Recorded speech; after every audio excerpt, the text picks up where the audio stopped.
All right, the big story on Startup Central today. It's being touted as one of the largest M&A deals in the Fintech space. Prosus-backed PayU acquired Indian payments gateway firm BillDesk just yesterday. In fact, the deal is being valued at a whopping $4.7 billion. Post the acquisition, the combined entity will become one of the leading online payments providers, not just in India, but also globally in terms of its total payment volume. Joining me today on this program is Anirban Mukherjee, who is the Chief Executive Officer at PayU. Thank you so much, Anirban, for taking the time. This deal is being touted as one of the largest, in fact, and bankers and analysts were valuing the company that you acquired at around $2 billion, but you've paid $4.7 billion. Have you overpaid? First, look at the rationale of the deal, and then we'll talk about the price. So this deal brings together two complementary businesses together in a way that makes PayU one of the leading providers of digital payment services in the country. It gives us scale and will accelerate innovations for us. The combined company will do 4 billion transactions, which is 4 times our current level. And together, this deal also propels PayU into one of the top 10 payments company globally with nearly $147 billion of processed volume. And with scale of that sort, we can also create many more innovations and improve access. It will help us contribute even more strongly to the Digital India mission. Now, coming to your price question, look, it's a huge validation of two things. It's a huge validation of the opportunity in the Indian market, in the payments and fintech space. It's a huge validation of the government's Digital India mission and of RBI's progressive policies. It's also a huge validation of a world-class platform that Indian entrepreneurs have built. We operate in this space and invest in this space globally. Right, we operate across 20 markets. We have done many deals over the last 5 years, as you would see. And this, if you look at the potential of the market, the growth potential of the company itself, the revenues and the economics, I think the price squarely makes sense. BillDesk has great amounts of growth in it still going forward. It's grown really well, but there's much more growth to come. And also there are lots of synergies between the two companies that we will explore post-closing. Anirban, while the potential is humongous, the size currently is also nothing to scoff at. Just want to understand, where does PayU feature if you talk about the top 10 globally? And also the release talks about $147 billion in total transaction value. What would that be without BillDesk? I think so. If you look at a release, we would be, these numbers change because we are all growing rapidly, but it would be in the $55-60 billion range. And I'll have my team follow up with you with the exact numbers on where we fall somewhere between number 6 and 10. But again, as we grow faster than the others, that will also change over time. Right, now, you're in a very dynamic environment, and fintechs globally are having to contend with a lot of changing landscape. What's the plan as far as innovation goes? Yes. See, we together with BillDesk, we both serve banks, merchants, and their consumers. And we see a lot of innovation possibility in all those spheres because we have complementary businesses. For example, I actually think small merchant digitization and small biller digitization can grow much faster as a result of this. If you step back and look at the problem, we have come a long way on our digitization journey as a country. But if you read RBI's vision statement, RBI wants us to grow 10x from here in per capita transactions. Today, India is at 22 transactions per capita, and RBI wants us to get to 220 in a very short time. To do that, we have to bring hundreds of millions of consumers and tens of millions of merchants onto the digital fold. And that's where I think a combination like this can create many new solutions and drive inclusion and drive digitization, like deeper digitization deep into the country. Spoken about one leg of where the focus is going to be. But I'm just trying to understand, Anirban, in terms of PayU as a whole, with the addition of BillDesk, what's the thrust going to be? Is it going to be a focus primarily on B2B, or is it going to be a combination of B2B and B2C? How is it going to work? No, the Indian payments market is very large. BillDesk is an important player, but there are many other important players in the market. The market is much larger. If you look at the end-to-end market, we are a good player, we are a substantial player, but we are only one of the leaders. There are many other large leaders in this market, and that is something we can follow up in a conversation with you. Coming to PayU's ambition, look, PayU's ambition is to build a full financial services ecosystem. What it means is, you've seen us make the move on payments. We will be one of the leading players in providing digital payment services. You've seen our credit business, which is lazy pay and digital credit led, and we'll be one of the leaders in digital credit in the country. And then we want to build a full fintech ecosystem by partnering with a variety of entrepreneurs. You've seen some of that happen for us. You've seen us partner with the Fisdom team and invest there. We recently announced an investment into India Gold. We are partners with DotPay, started by one of our alums, Shalaz. And you will see us do more there. So, PayU wants to be that full financial services platform, and we work with banks and we work with partners. We are platforms. We also go directly to merchants and consumers. And we want to do payments. We want to do credit. And then in the rest of financial services, we want to partner with entrepreneurs and build that full financial services stack. So, like I mentioned, we're in a changing landscape as far as financial services is concerned, and companies like yourself are disruptors in the space. Where do you see banking going? Yes, look, we were the original pioneers of this in India. We call it lazy pay. We just don't call it, but it's always a buy now, pay later product. Lazy pay was the first one launched in India, I think 3-4 years ago. There were others that followed very quickly.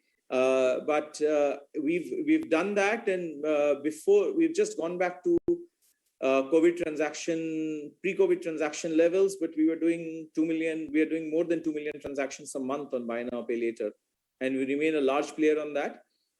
But it is both convenience and credit, and so we are measured in how we ramp it up.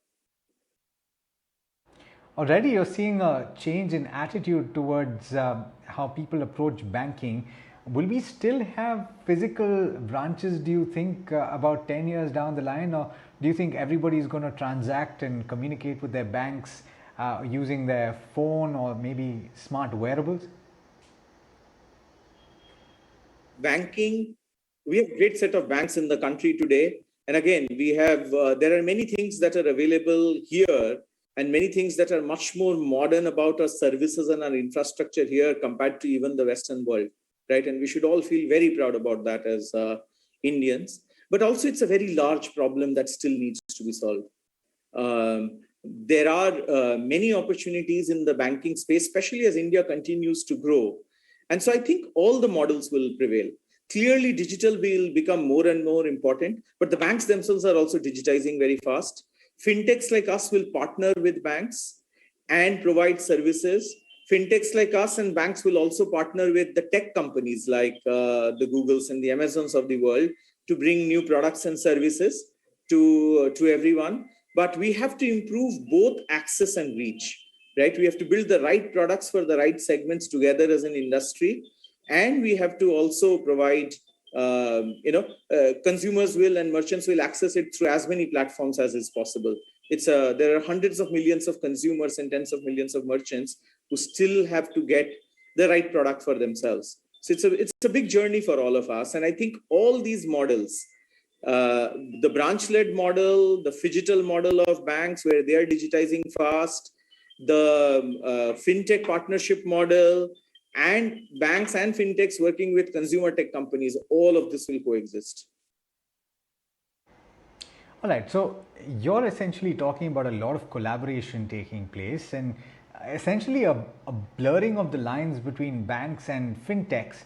You have the likes of GPay that is tying up with banks for fixed deposits, you have Facebook that is looking to lend to SMEs, you have Cred that's doing peer-to-peer. What is PayU going to do? That's a great question. Nobody has the crystal ball, but if you ask me, I think there will be the need for some segments to have a phygital model. And India, at least in India, we will continue to have phygital models. It will be digitally assisted. Even when you walk into an outlet, there would be, enough digital assistance to you. But yes, sometimes for pure advice, because look, we are talking about people's money, and we are talking about helping answer very hard questions in our lives about choices. And like managing the financial life is a matter of trust. And that is something that, I think banks have more than anybody else. And in some places, while all transactions can be digital, a lot of the advice related to making choices, selecting products could still be very phygital. So if you think about it, Anirban, you've got your hands in quite a few jars. What according to you is the biggest jar? Look, so as I said, right, PayU is trying to partner with the right companies. We are building payments and credit ourselves. And then on everything else, we are partnering with digital first companies that were born in the digital era, companies like Fisdom and DotPay and India Gold. And then we will partner with banks. We have a company in our portfolio called Wibmo, whose sole existence is all about platforms for banks. So we actually think a lot of this is rendered through bank and consumer tech companies. They have the reach, they have the brand, and we are the platform that can power that. Of course, if consumers and merchants come directly to us, that's also good. But we are both, we call ourselves, the way I say it to my team is we are a B2B, B2B2C, and a B2C company, all of that. And Google has massive reach. HDFC Bank has massive reach. SBI has massive reach. Axis has massive reach and trust. And those are things that we should all leverage to solve the consumers and the merchants' problems and drive the ecosystem forward. Even in payments, while we serve many merchants directly, we also work with banks and serve many of their merchants through the bank, where we are just the back-end partner. And I think that's how the whole ecosystem progresses, and that's how we all win. Going forward, will PayU investments be in India? It's a great question. The biggest jar today is payments, and especially after this proposed acquisition, payments continues to be our biggest business, biggest jar. But look, it's all time frames, right? Next 5 years is payments will continue to grow, and then credit will also grow very nicely, and then the other services will grow, and they're all starting at different points. But today it is payments, and the story will keep moving. Ultimately, like if you take a 10-year view of the problem, and we are very long-term thinkers, very long-term operators and investors, we are not a fund that has to return fund to anybody, right? There is no end of life term for our fund. So we take the long view. Over 10 years time, you will see financial services in India at a very different place. And we want to be one of the contributors to that whole financial services and fintech story of India. Now, let's speak about your acquisitions in the past. PayU bought CitrusPay in 2016 for $130 million, which at that time was the largest cash exit for a startup. Now, BillDesk is the largest M&A in the fintech space. How big will the inorganic growth going to be going forward? We follow a mix of both organic and inorganic strategy. If you look at PayU was built organically in India by Indian engineers. We have a world-class platform, all homegrown, and organic growth is a very important part of what we do. But where appropriate, either for scale or for product complementarity or for segment complementarity, we do acquisitions. And so acquisitions also play a role, but it's a mix of both organic and inorganic that drives our strategy. All right, now every startup seemingly wants to be a fintech, Anirban. And look at Zomato, for example, which is applying for payment aggregator license. If everyone wants to be a fintech, the question is, what will make you different? What will help you stand out in a crowd? So look, ultimately in all businesses, the differentiator is you build something that truly meets the needs of your customers, and then you scale it in a manner that is economical to you and provides a great price performance ratio to your customers, right? That's just the overall frame for any tech business, any business.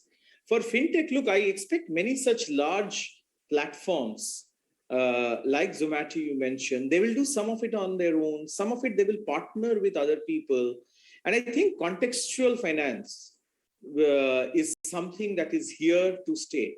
It's just beginning, but imagine a food delivery company and the rider or the delivery partner who's delivering, they need access to their wages immediately, right? If they might want early wage access, and that is something that people will build. Similarly, the merchants will want early settlement, and that's something that we are working on. And we provide that to the merchant, but we provide that through a food delivery platform. So you will see more and more contextual finance happen in a big way. And the perspective I have is there will be many winners in this, right? There is such a big need in the market of getting this right that we all have to work together, and there is a massively large opportunity in front of us, right? I'll give you an example. Our lazy pay ticket size is like the average ticket size on some of this everyday items is 700 rupees, and we have made that profitable, right? There are very few lending instruments which will be profitable at that $10 ticket size. We made it profitable because we work with partners where there isn't a distribution cost. They're interested to provide a great experience to their customers and make sure the customers have access to digital payments and digital credit options, and buy now, pay later is more about convenience. And that is what drives, that's what makes the whole economics go around and starts the customer on this journey. So I think it's many of these things coming together, and contextual finance is certainly here to stay. Let's circle back and talk about BillDesk. What do you like about this? Obviously, you like it a lot considering that you just acquired it. But will the founders stay on, and how long did it take to close out the deal? Okay, let's take that in that order. Very easy question on what do we like about BillDesk. We like almost all aspects of BillDesk. It is a great story. It's the original Indian fintech. They've built a great platform over 2 decades, amazing founders. And look, they have something that all startups aspire to, right? They have solved a real problem. They have scale in their business. They have innovation in their business, and they are solidly profitable, right? And all Indian entrepreneurs, there is something for all of us to learn from that, right? That is a fantastic founders, fantastic team. Now, the transaction will take, it's business as usual for now. The transaction will take, a few months to close. It is pending CCI and other regulatory approvals. And yes, we haven't charted out the whole future together, but we are going to work together with the founders. The founders will stay with us, and we will figure out what's the best way of bringing these things together in a way that benefits the whole ecosystem. So you briefly spoke about the potential, but can India become the largest market for payments in the world? Yes, certainly. Over time, it can become, look, certainly China is very large, US is very large, but India will be in that same league soon enough. Look, it needs strong companies like the one that we are creating to continue this march, right? And bring hundreds of millions of consumers and tens of millions of merchants into the fold. As we do that, and as more and more cash is displaced by digital, India certainly has the potential to be, it's clearly the largest fast growing market in the world, but in absolute terms as well, as a percentage of the GDP that goes through digital rails, we will certainly be, up there with anybody else. in the world. That's the hope. That's what we try to solve for, right? That's the long view we take. And it's in this context, right? We talked a lot about the benefits for PayU, but really it's also about PayU and BillDesk together contributing much more strongly to the Digital India mission, right? And fostering that innovation that helps us, deliver our bit for the Digital India mission and hopefully accelerate it. All right, Anirban, on that note, we'll leave it at that. Thank you so much for joining us on Startup Central. Pleasure speaking with you and look forward to speaking to you very soon. Wish you all the best. That's all we have on this edition of Startup Central. Do stay tuned, lots more coming up over the course of this evening. This is ET Now.